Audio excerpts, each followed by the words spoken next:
Good evening, I am Steve. This is my rock and metal life, and tonight we're talking about an anniversary, and on this date of this momentous occasion right here, we're talking about December 18th, 1986. I saw David Lee Roth at the San Diego Sports Arena, and he had Cinderella opening up for him. And this was quite a big event in my life because this is the first outing of David Lee Roth not being in Van Halen, the split of Van Halen, which it wasn't really a split. They got rid of him and got somebody else in. And I went and saw Roth. I did not go to see Van Halen on the 5150 tour. And this is not the shirt. This is actually from the Hagar Roth disaster of, what was that, 2002? And I didn't get a shirt that night.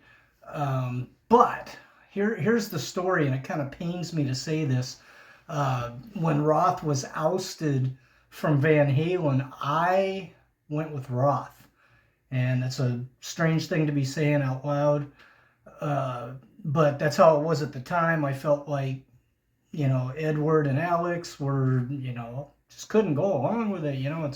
His act is good for the band, and I had all this opinion and not really too much of an insight as to what it's like working with the guy and all the stuff that's gone on. Years have gone by, and I've got a little different take on Roth versus the Van Halen brothers. But at this point in time, I was on the Roth train, and if you follow along leading up to this, Van Halen comes out with the debut. Ultimately, it's a diamond record. Van Halen 2, Women and Children First, Fair Warning, Diver Down, rolling along, kind of losing a little bit of momentum, honestly, but not for me. And, their concerts are still huge events, but the record sales are dropping off a little bit. They get a boost from a cover of Pretty Woman, which rushes them into the studio to come up with what became Diver Down, with a lot of cover songs, even for Van Halen. The record does better than Fair Warning, and then they take their time and they make 1984, and they couldn't possibly be any bigger than they were off of the 1984. The record, the songs, the videos, the tour, finishing, just finishing out the whole thing, basically on top in the music world, and everything seems to be going really well. And then David Lee Roth comes out with a little something called Crazy from the Heat, and famously, if you ask me, yes, he got a big boost. He became a star in his own right, separate from Van Halen. The silly, goofy, Roth character that gets incorporated into Dave TV. He's an MTV darling. MTV still, it's not new anymore. It's a powerhouse, but it's in that big run. It's right in the middle of that big run where, MTV can make people. It can make artists. It can, it's just it's become the medium that guarantees the success and adds to it. And so here's Van Halen, big as you can be, off of 1984. Here's Roth doing his own thing. In my mind, he did the right thing here with the record not sounding anything like Van Halen. He did his goofy, silly, ha-ha stuff, and he got to play the songs that he wanted to play, and away we go. So Van Halen had to take a little break to let this thing run its course before they came out with their next record. They never got there. Roth was out, Hagar was in, and then you got Eat 'Em and Smile, and you got 5150. And again, I was upset with Van Halen. I did buy 5150, but I bought this and I liked it a whole lot better. And again, over the years, I look back at that a little different now. 5150 right now is like really in my wheelhouse for one of my favorite records of theirs, in the Sammy Hagar era. But at the time, on December 18th of 1986, I'm all in on the Roth camp. And man, I hope I never said I liked Steve Vai more than Edward, but I can't imagine I would have.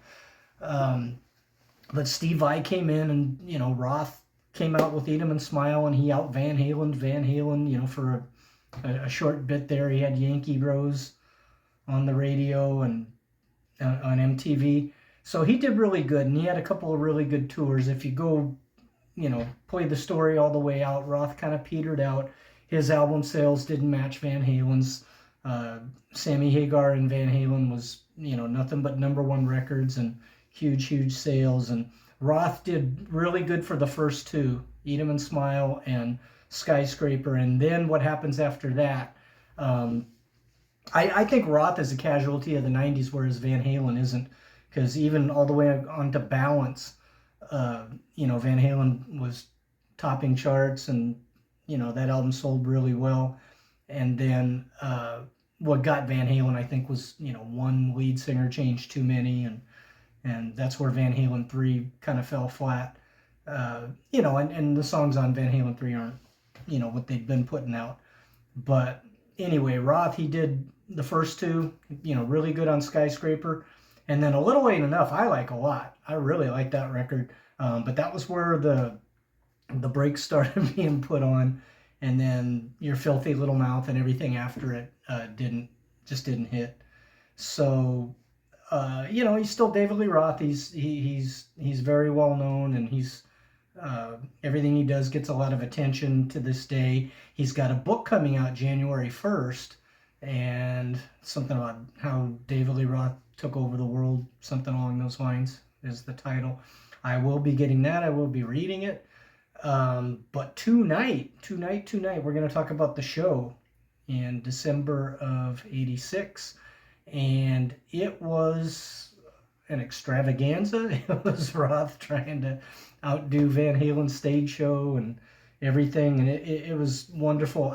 Setlist doesn't have anything up there for what he played that night.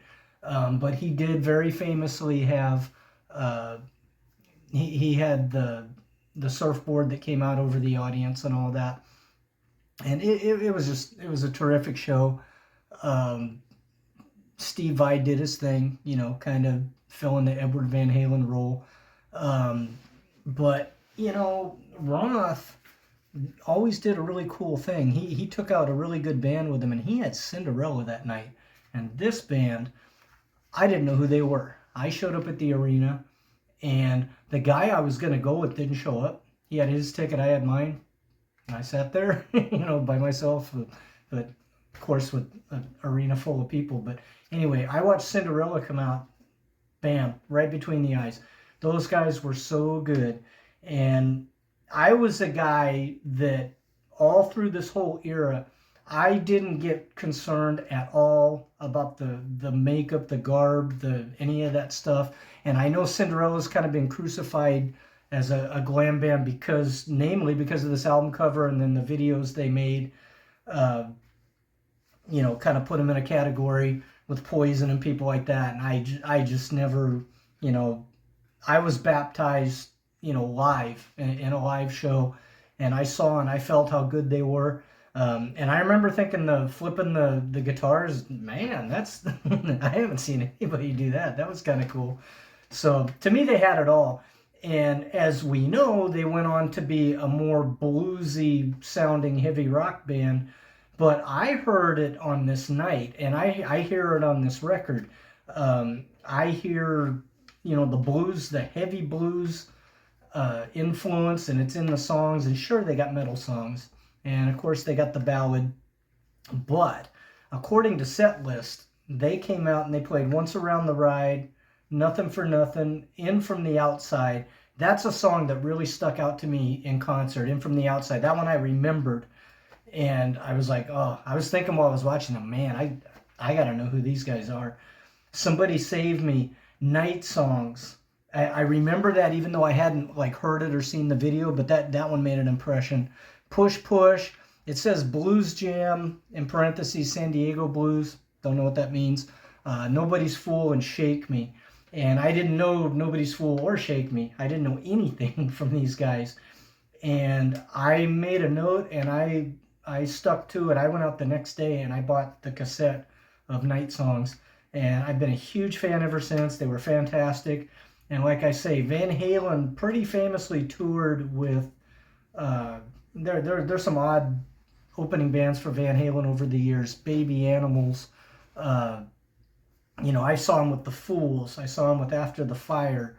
And, Van Halen's as big as they can be, and they're having those guys open up. When Roth went out on his own, he took these guys. He took Poison the following year. And I think that's a great thing to do. I think that's just I don't think the band has to do that, the headliner, but I think it's cool when they do it. So that was that. I was ready for Roth, and then he came out and he delivered. And in those days, he was, it was just like the 1984 tour. He was able to move around just like he always had. So it was him. It was him with a different band. The guy that fronted Van Halen, that whole act that you got there, you got it here.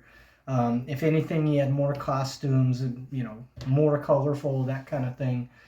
But his set was absolutely fantastic. And, of all the memorable things, I'm sorry to say, like, I don't remember the songs. I know he did Ain't Talking About Love. I know he did You Really Got Me. I know he did all that stuff from, actually, he's got a set list on here, like, from the next night. So I should be able to tell you, no, not that night. Let me see if I can pull it up. And if I can't, I can't. Okay. So this says, at the Forum, the following night, he played Shy Boy, Tobacco Road, Unchained, Panama, Pretty Woman, Elephant Gun, Ladies Night in Buffalo, Everybody Wants Some, On Fire, Bump and Grind, Ice Cream Man, Big Trouble, Yankee Rose, Ain't Talking About Love, Going Crazy, Jump, and California Girls. Now, if he played that the night after, I'm sure he played that the night I was there. And you would think I would remember On Fire, because that's that was my favorite song off of Van Halen's first record for so long. But honestly, I remember the whole California Girls. I remember that whole thing at the end. But I can't really, I can't sit here and say, oh yeah, I remember he played Tobacco Road. That was fantastic. It's just one of those things, because all these 37 years later and all the shows I've been to, and, I've seen Van Halen 5 times, and I saw this thing. I do remember, though, that not too long after I got into my seat, before Cinderella came out, I reached back and my wallet wasn't in my back pocket. And I was like, man, what in the hell? How did I lose? What do I do about it now? And I remember I didn't want to be, I was, 21 years old or something like that. I didn't want to be the goof down on my hands and knees looking to see if I could find it. But I was reaching around in the dark, and then after Cinderella went off, I looked. I did get down there and take a look, and I couldn't see it. And so I went through the whole show not having the wallet in my pocket. And of course, my thought is, God, I hope it's in the car. And if it's not in the car, I hope I left it where I live. If I dropped it somewhere in here, what becomes of a wallet that you lose at a concert? And so it was that big of a deal that I remember all these years later. And so after the show was over, I got in the car and it was sitting right there in the passenger seat. And I believe I remembered, what I did something, blah, blah, blah, blah, blah. And then I went in and there was like a reasonable explanation for why I left it there. But you kind of don't want to do that either. Leave it sitting in plain view in a parking lot at a concert. But anyway, I lived to tell about it. But aside from that, I do remember, and I remember talking about how happy I was, because to me, this was my Van Halen journey continuing. I saw my first ever concert was the Fair Warning tour. And then my second show, well, not my second show, but my second Van Halen show was a year later on Diver Down. And then about a year and a half after that, I saw the 1984 tour. And, as I'm walking out of the arena that night in Florida, I'm never going to miss Van Halen again. They keep touring, I'm going to keep coming. Well, you have the big disruption there with Roth leaving, and then you got him and Van Halen basically competing by coming out with records at the same time. And I don't believe I ever had a chance to see the 5150 tour. I did have this chance to go see Roth, and I did it. But I do remember on OU 812, I remember Van Halen came to San Diego, and I chose not to go. And I knew guys that I worked with that went, and I had a guy that snuck in a camera and took a picture of Alex Van Halen's drum solo. Just had a single still shot, and he had it up above his desk, all the years after that. And so when Van Halen continued on with Sammy Hagar, I did buy 5150, but then I didn't buy OU 812, I didn't buy Carnal Knowledge, I didn't buy Balance when they came out. With Roth, I was along for the whole ride. The DLR band, David Lee Roth, I bought all those. And Carnal Knowledge was the first one that I went back. And I would say, gosh, late 90s, early 2000s, I bought that. And I really liked that record. And then I went into OU 812 and then Balance, quite a bit later. I felt like I knew those records because I did listen to them at some point, and then they had hit songs that I knew. The problem I had with the Hagar era for a while that I don't really have so much now, because I've really come around to the Sammy Hagar stuff, but the problem that I had while it was happening was, someone I knew would have the CD or the cassette. And like I said, I bought 5150, but then I heard the other ones when they came out. Except for Balance, I don't think I don't think I heard too much of Balance. But anyway, the point I was making was the songs I didn't like on the Hagar records, I really didn't like. And to compare it to Roth, I don't know, because Roth, after Skyscraper, well, even on Skyscraper, Roth had some interesting stuff on his records. But like I say, I was kind of along for the ride with him. And everything he did I thought was funny. The cheeky, silly stuff I thought was cool. With Van Halen, the songs I didn't like in the David Lee Roth era were like Could This Be Magic, Happy Trails. Those are things that I just don't really have any use for. Feel Your Love Tonight from the first record. Okay, there's a song that's not a novelty song. I don't really care for it, but the man is conducting business on all these songs. You got Edward doing whatever he does, and whatever it is seems to be just fine with me. When you get to the Hagar era, they got songs on there, and I'll have to pull them down and look at them, I guess, to go give you some examples. But there's just some songs that I just, if I don't like it, like, I Can't Stop Loving You. I just don't care for it. I shouldn't say this out loud. I don't care what Ed's doing. I just don't like the song. And in the Roth era, it feels like I could just get lost in what EVH is doing. The Hagar era, it just seemed like it was a little overriding stuff that I didn't care for. And then some of the songs that I didn't care for, I really like now. I am just, head over heels crazy about Mine All Mine from OU 812. Just love that song. And then Face Down in Cabo, that, I remember hearing it at the time thinking, and then, I heard it just a few years, like, I don't know, maybe 5 years ago, I think is when I really got into the OU 812.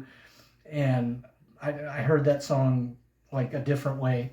And then Balance, I bought Balance. Oh my goodness, So while all of this stuff, while I'm getting Aftershock from Balance, and, I'm getting Judgment Day from Carnal Knowledge, Roth's kind of sliding off the trail, and he's going more into, well, I guess I'll just do whatever I want. And it comes out, the Covers record, it's pretty good, but, it's not, it's not really like Roth level Eat 'Em and Smile or anything he did in Van Halen, And so it's just, their careers went different ways. And then, of course, they came back together. And, this tour right here, just Unbelievable. You know, the Van Halen brothers had to be just laughing their asses off every night when that thing started going off the rails. Um, and, because I remember at their press conference, Roth said something about, we think those guys, made a huge mistake twice and we're going to prove it to them. And actually, that tour kind of proved that, there's why Ed and Alex doesn't want to work with these guys, So, I don't know.